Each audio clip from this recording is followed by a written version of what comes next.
Africa टूट रहा है। अफ्रीका का लगभग 1/3 हिस्सा अफ्रीका से अलग हो रहा है। वैसे ही जैसे आज से 10 करोड़ साल पहले भारत अफ्रीका से टूटकर आज के तिब्बत से टकराया था, अब वैसे ही अफ्रीका का ये टुकड़ा भारत से टकराने वाला है। और अगर ऐसा होने वाला है तो यहाँ की जमीन ऊंचे पर्वतों में परिवर्तित हो जाएगी। आसपास की जगहों पर लावा निकलने लगेगा और समय बीतने के साथ साथ ये जगह बर्फ से ढक जाएगी। लेकिन हमारी पृथ्वी के साथ ऐसा क्यों हो रहा है? क्या हम इसे रोक नहीं सकते? आखिर भविष्य में हमारी धरती के साथ क्या होने वाला है?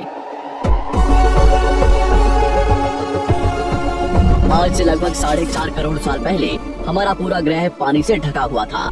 पृथ्वी को बने हुए कुछ ही साल हुए थे, जिसकी वजह से पानी के कुछ ही फुट नीचे लावा उबल रहा था। समय के साथ साथ ये लावा ज्वालामुखी के रूप में बाहर निकलने लगा, जिसकी वजह से पानी के ऊपर छोटे छोटे आइलैंड के रूप में जमीन बनना शुरू हुई। और कुछ लाख साल बाद पूरी पृथ्वी पर कई लाख छोटे छोटे द्वीप निकल चुके थे और अब धीरे धीरे धरती की ऊपरी सतह ठंडी हो रही थी, जिसकी वजह से धरती में दरार होने लगी और इसी वजह से छोटे छोटे द्वीप एक जगह इकट्ठे होने लगे।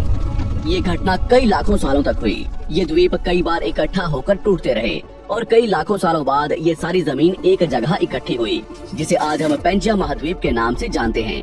आज से लगभग 20 करोड़ साल पहले पेंजिया फिर से टूटना शुरू हो गया और उसी विशाल महाद्वीप में से भारत, अंटार्कटिका, ऑस्ट्रेलिया और अफ्रीका से टूटकर आज के तिब्बत की सतह से आ टकराया।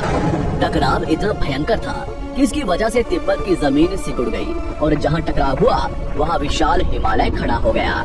आज भी माउंट एवरेस्ट की ऊंचाई बढ़ रही है क्योंकि भारत की जमीन तिब्बत की ओर दबती जा रही है। आज आप जितने भी देश जानते हैं वो करोड़ों सालों पहले एक हुआ करते थे। धीरे धीरे वो अलग हो गए और आज भी हर साल धीरे धीरे अलग हो रहे हैं। और इसका सबसे बड़ा उदाहरण है अफ्रीका का ये हिस्सा जो 2 हिस्सों में टूट रहा है। 2005 में दक्षिण पश्चिमी केन्या से निरोबी नारोक हाईवे तक रातों रात जमीन फटकर 2 हिस्सों में बंट गई और ये दरार हर साल 6 से 7 मिलीमीटर जितनी बढ़ रही है। अफ्रीका के यहाँ से टूटने का कारण है ये जगह, ये त्रिकोण आकार से दिखने वाला फुद्दू। इस जगह पर 3 अलग अलग तरह की जमीन मिलती है, न्यूबियन, सोमाली और अरेबियन प्लेट। तीनों प्लेट्स के यहाँ जुड़ने की वजह से पूरा त्रिकोण हिस्सा अंदर से निकले लावा की वजह से बना हुआ है, जिसकी वजह से यहाँ हजारों सालों से ज्वालामुखी निकलना आम बात है। यहाँ रहने वाले लोग इस जगह को अपने रहने का ठिकाना मानते हैं, जिस जगह का खुद का ठिकाना नहीं है कि भविष्य में ये रहेगा कि नहीं, क्योंकि ज्वालामुखी से इस तरह का निर्माण होने और हजारों सालों से ज्वालामुखी निकलने की वजह से यहाँ की जमीन पतली और खोखली है। बार बार ज्वालामुखी निकलने की वजह से यहाँ भूकंप आना आम बात है और यही कारण है कि यहाँ की जमीन टूट रही है।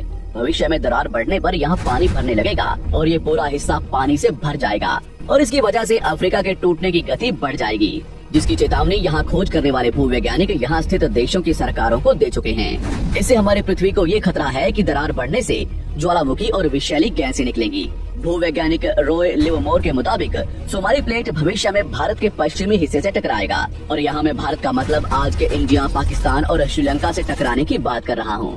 तो क्या होगा जब सोमाली प्लेट भारत से टकराएगा? अगर सोमाली प्लेट उसी गति से भारत से टकराता है जिस गति से भारत तिब्बत से टकराया था, तो कई शहर और राज्य तबाह हो जाएंगे। इसका सबसे जल्दी और ज्यादा असर भारत के मुंबई में दिखाई देगा। समुद्री किनारे साल दर साल उठने लगेंगे और भूकंप आम हो जाएंगे। समय के साथ साथ ज्वालामुखी फूटने लगेंगे। धीरे धीरे सोमाली प्लेट गोवा से केरला और श्रीलंका के संपर्क में भी आ चुकी होगी।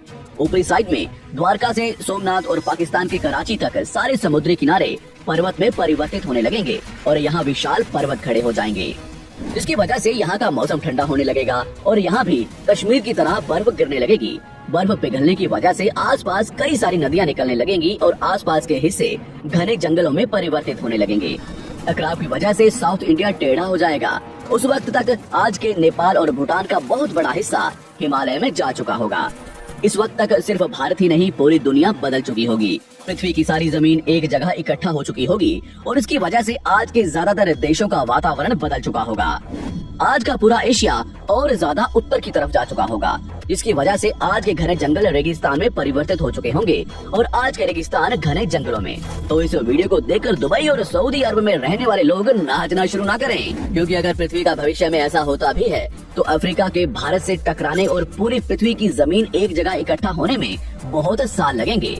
इतने की तब तक आपके बाद आने वाली हजारों पीढ़ियां बीत चुकी होंगी। हो सकता है कि हम तब तक एक बहुत विकसित प्रजाति बन चुके हों और हम पृथ्वी के अलावा दूसरे ग्रहों पर भी रहने लगे हों।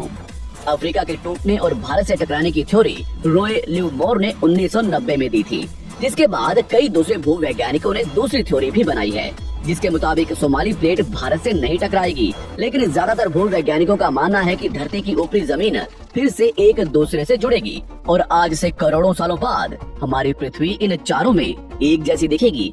लेकिन क्या हम इंसान इसे देखने के लिए जिंदा रहेंगे, या क्या भविष्य की धरती पर जीवन पनप या विकसित हो पाएगा? यही एक बहुत बड़ा सवाल है जिसका जवाब हम इंसानों को मिलकर देना है।